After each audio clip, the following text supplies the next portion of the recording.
രാഹുലിനെതിരെ കൂടുതൽ പരാതി വരുന്ന അടിസ്ഥാനത്തിൽ മൂന്നാം ഘട്ട നടപടിയിലേക്ക് കടക്കുമെന്ന് കെ മുരളീധരൻ പറഞ്ഞു. രാഹുൽ മാങ്കൂട്ടത്തിനെതിരായിട്ട് സസ്പെൻഷൻ നടപടിയാണ് സ്വീകരിച്ചിട്ടുള്ളത്. ഒരു ജനാധിപത്യ പാർട്ടിയെ സംബന്ധിച്ച് ചെയ്യുന്നതിന് ചില നടപടിക്രമങ്ങളുണ്ട്. ഇപ്പോഴും ഒരു റിട്ടേൺ കംപ്ലൈൻറ്റ് വന്നിട്ടില്ല. പക്ഷേ എങ്കിലും സമൂഹത്തിൽ വളരെയധികം ചർച്ച ചെയ്യപ്പെടുന്നൊരു വിഷയമെന്നുള്ള നിലയിൽ ഇതിൻ്റെ ഗൗരവം മനസ്സിലാക്കിക്കൊണ്ട് തന്നെയാണ് ഇപ്പോൾ സസ്പെൻഷനിലേക്ക് കാര്യങ്ങൾ എത്തിയിട്ടുള്ളത്.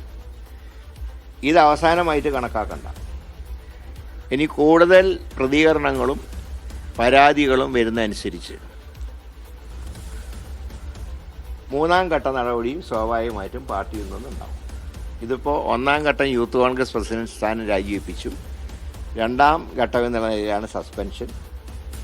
ഇനി കൂടുതൽ പരാതികൾ ഉണ്ടാവുകയും തെളിവുകൾ പുറത്തു വരികയും ചെയ്താൽ മൂന്നാം ഘട്ടത്തിലേക്ക് കടക്കും. അക്കാര്യത്തിൽ സംശയമില്ല. ഏതായാലും ഇക്കാര്യത്തിൽ കോൺഗ്രസിനെ വിമർശിക്കാൻ ആർക്കും അവകാശമില്ല. കാരണം ഇത്രയും നടപടികളൊന്നും ഒരു രാഷ്ട്രീയ പാർട്ടിയും മുമ്പ് ചെയ്തിട്ടില്ല.